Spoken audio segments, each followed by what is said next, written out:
Hello everyone, welcome back to another episode of r/slash Tales from Tech Support.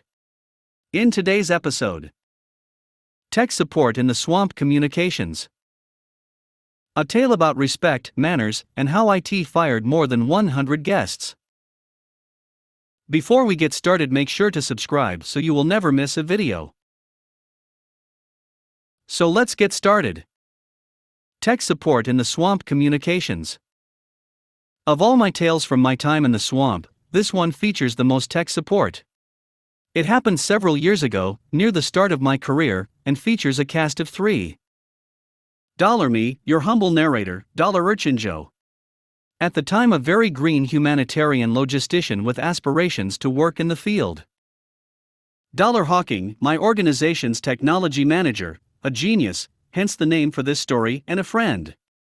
Known in HQ as the IT guy, Hawking actually hates IT much more of an expert on field technology and communications. Manglement, at least 5 different people sent by the fickle gods of tech support to keep our project in the dark ages. Who's who is pretty much irrelevant to the tale, and would probably get too identifiable too quickly, so let's just treat them as a collective. And a supporting cast of drivers, field logisticians, casual workers and other awesome people who actually helped get work done. The tale begins in the UK office of a small international charity.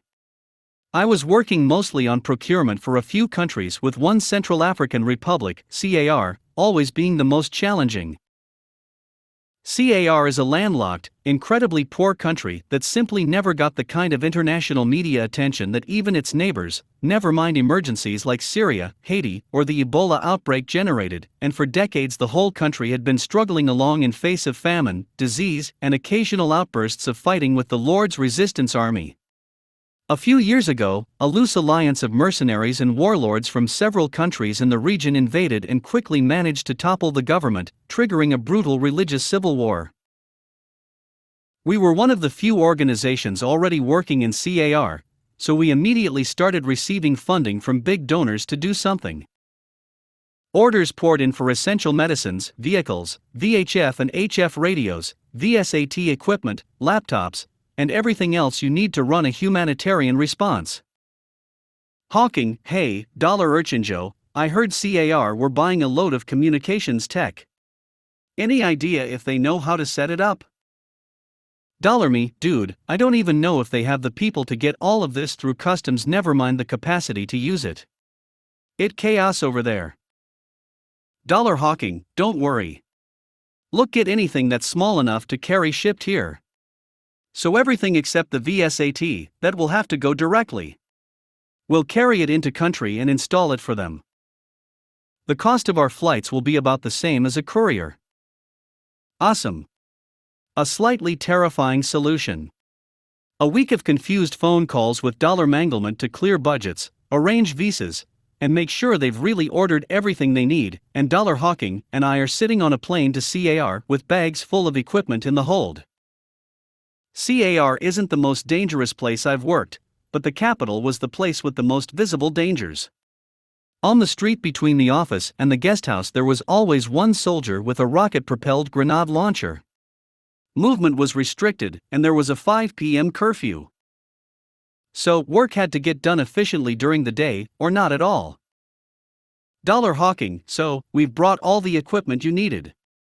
We can set up the HF and VHF base station here in the capital office, and then fly out to the sub-base and do the same there. Then you'll be able to communicate with them at all times. It's going to massively increase your security. Manglement, that's great, Hawking. I mean, you can't go to the North Base, that's too insecure, but the South is okay. Only problem is, we'll need to work with the UN to program the radios to the right frequency. Hawking, well, I guess we'll just have to focus on the capital and the South for now. I already have the frequency from my last trip here, and all the software to program the radios. All I need from you is an 8mm steel pole to mount it on. Manglement, that might be difficult. I'll talk to procurement. In the meantime, we'll fly you down to the South Base, and you can get started. Things weren't looking great, but I was glad to get out of the capital. The militias had previously really wrecked the town where we had our south base, but there was a sort of uneasy peace at the time. Hawking gave his same spiel to the field manager, who immediately sent a guy out to find an 8mm steel pole. About an hour later, a team of 5 local guys trooped in with one, cobbled together from all kinds of scrap, but good enough for our needs. Hawking set them to work digging a hole to mount it in, filled with rocks and concrete for some stability. We bracketed the VHF antenna and a pulley to hoist up the HF onto the top before raising it, and by the end of the day the antenna was up. While this went on, Hawking and I ran some cables in through a window and connected up the base stations on a table next to the entrance, where the security guards sat. Lastly, we hoisted the HF antenna, which is kind of like a double washing line, and tied off its 2 ends to buildings at either side of the compound. Next day, Hawking set to work programming the radios, including all the radios in our vehicles, to the right frequency. This requires a laptop with the right software and a USB cable. One of the cars wouldn't connect for some reason. I'm a bit hazy on the details of both the problem and the solution, but I remember Hawking cutting up and splicing together a couple of USB cables for that one. It seemed to do the job.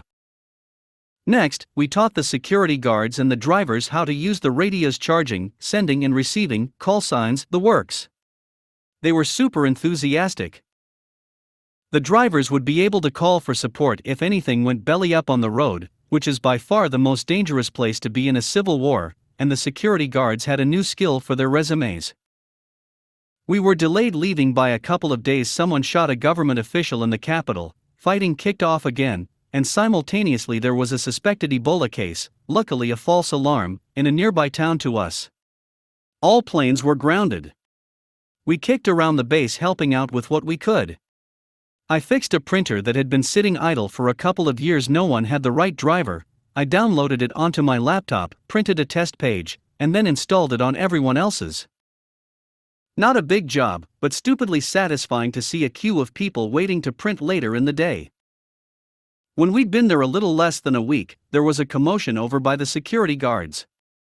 They'd had a call come in on the HF radio. Driver, car 15 to subbase. We are about 150 kilometers out of town and heading towards the project site. It was one of the cars we tuned, just checking in. That's one of my most happy tech support memories. This subbase was now able to actively coordinate activities over a pretty huge area. Just needed to connect everything in the capital and the country would be fully connected. Of course, manglement has to mangle. After a week, no one had been able to source or fabricate an 8mm metal pole.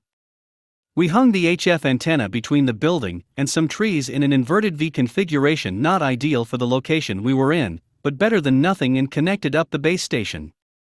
Manglement didn't want to allocate a permanent radio operator, so not sure how reliably the base would have been able to relay messages to the capital. Still, there was some sort of nominal communications infrastructure, and we could leave satisfied in having done our job well. The rest is a tale for HR. As we left the office on our last day, I noticed the VSAT dish had finally cleared customs and was sitting in a storage shed to the side of the compound. This way up marked clearly on the side of the box.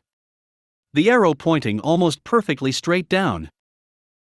For Christmas that year I bought Hawking a new HF USB cable to replace the ones he'd sacrificed in the field. Perhaps not the most satisfying conclusion, but nonetheless it's where this tale ends.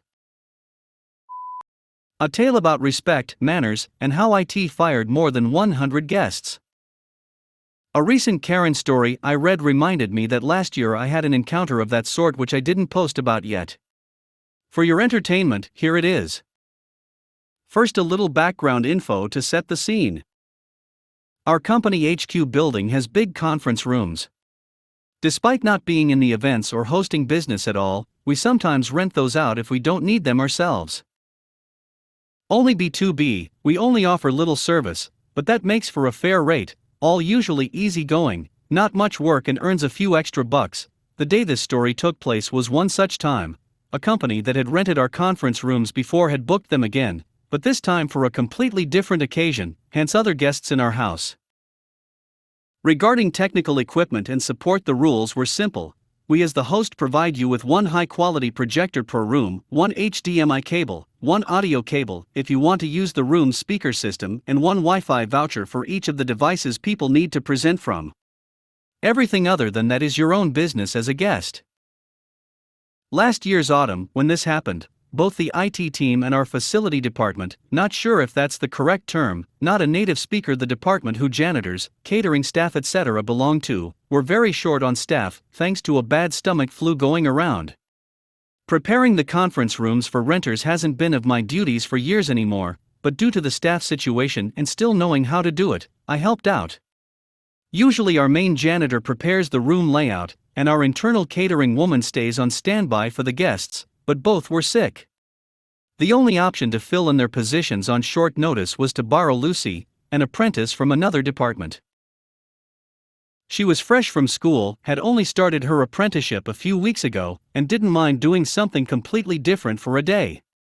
Naturally, she needed instructing and some help with her newly assigned duties. It took longer than usual, but together we made sure everything is perfectly prepared in time for our guests. Prior to their arrival, I had briefed her to call me personally if the guests require any IT help before I had to leave.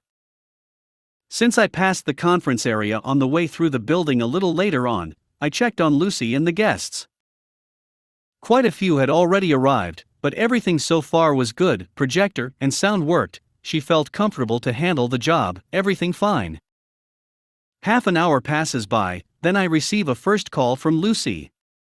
The guests wanted to know where they could get Wi-Fi vouchers. Dang, my bad, forgot to tell her. I sent her to the front desk to fetch one per device the guests need for their presentations. 10 more minutes pass. Suddenly another call. Lucy, sounding strangely nervous, could you please come down? The guests need help with the Wi-Fi. Since I'd never interacted with her before today, I couldn't quite place if the tone of her voice indicated a problem, or if she was just a little insecure and stressed now. Something felt off though. Me, sure, don't worry, I'll be there in a few minutes, just gotta finish something real quick. Upon entering the hallway to the conference rooms, I could already hear an irritated woman's voice heavily berating somebody. Not a good sign. Worried now, I picked up my pace and turned around the final corner, only to find poor little Lucy cornered by a suited woman in her 40s whose voice I had heard, absolutely barking at her about not delivering what they paid for. Lucy was visibly shaking a little, probably getting close to a panic attack. After hearing my footsteps, her eyes immediately made contact with mine, looking anxiously for help. Me, sharply, excuse me. Woman, what? Now who the F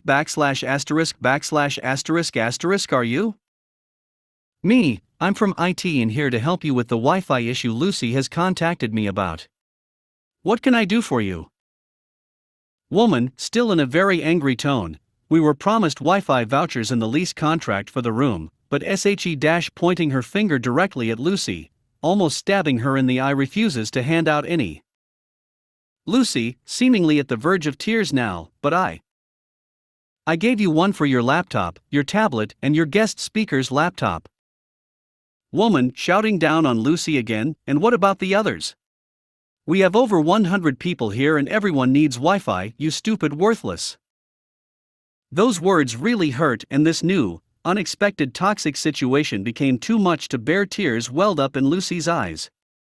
Before seeing this, I already had more than enough of this woman's behavior, but now I snapped. This had to stop. Me, HEY. Stop. Calm down. Keep those insults to yourself, where are your manners? Back off of her, she's just doing her job and following policy. Woman, turning to me, cocky look on her face and maximum disdain in her voice. Who do you think you are, telling me what to say or do, huh? And what stupid policy? We were promised Wi-Fi, and that's what we're getting from you.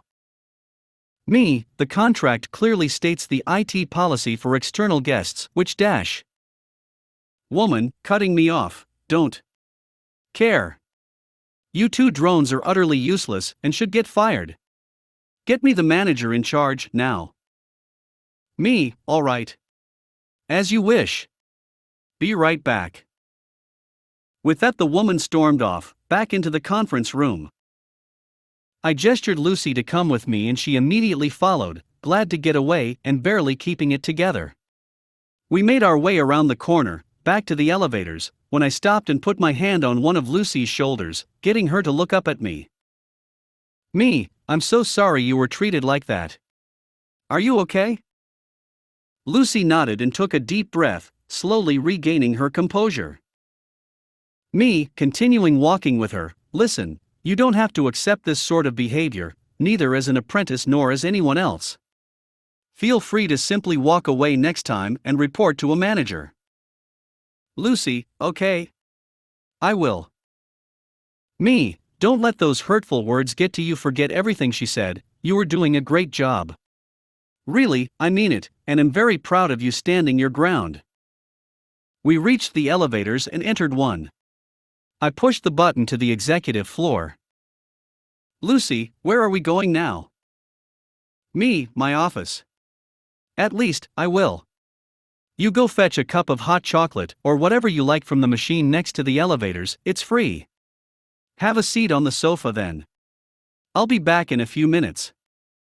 Lucy looked confused but complied. Meanwhile, I went through the adjacent hallway door and into my office. Since I knew in advance I'd help get the conference room ready due to filling in for the missing sysadmin in my team, but had an important meeting in the afternoon, I had changed from my slacks into jeans, which I keep in my wardrobe for such occasions, earlier and left my suit jacket and tie by my desk. Now I reverted those changes, made a few quick phone calls and returned to Lucy all dressed up. Her eyes grew wide. Lucy, this question might sound stupid now, sorry, but who are you exactly? Me, smiling, I do work in IT, but I am the CIO. Since so many of my people are sick right now, I'm filling in for them. That's why I helped you set up the room instead of Ben, who'd usually do this. And now, since that lovely woman down there asked for management attention, we'll teach her a lesson in respect. Follow me. With that, we made our way down to the conference rooms again. Me, mockingly straightening my tie and suit jacket. Lucy, would you please be so kind to inform our guest that the manager in charge is here now? She grinned and did as requested. Immediately, I could hear a faint finally, everything takes too damn long around here, before the woman hurried through the door towards me. When she recognized me, she froze in her tracks. Me, good morning. My name is, I'm the CIO of and therefore the manager in charge regarding your issue, who you demanded to speak. Calmly I walked towards her, reached into my jacket, and gave her my business card. The woman took it, but not being able to throw anybody under the bus apparently left her without a plan and speechless. Me, now that I got your attention, I have 3 things to tell you. 1. You stated that you were promised Wi-Fi, and that you want to get what you pay for. You signed a contract stating that you get Wi-Fi access for every device needed for your presentations, which we delivered. We neither can nor will provide access for all attendees of your event. Our network, our rules. Period. 2. Your condescending, rude tone is bad enough in itself, but verbally abusing and intimidating employees, especially a minor like in this case, absolutely won't be tolerated around here. I expect a sincere apology of yours to Lucy and myself. She slowly found the ability to speak again. Woman, okay, I apologize, that was not very professional of me. But dash. Me, interrupting her, that's a massive understatement and doesn't sound terribly sincere to me. Furthermore, point 3, verbal assault and intimidation are against our house rules, which we strictly enforce, and you agreed to adhere to by signing the rental contract. This alone warrants your personal removal from our premises. Also, you apparently invited more than 100 people, which you weren't allowed to do and violates fire code rules, since the maximum room capacity is exactly 100, as stated in the contract. Due to now multiple breaches of contract and said fire code violations, I herewith have to ask you and your guests to leave.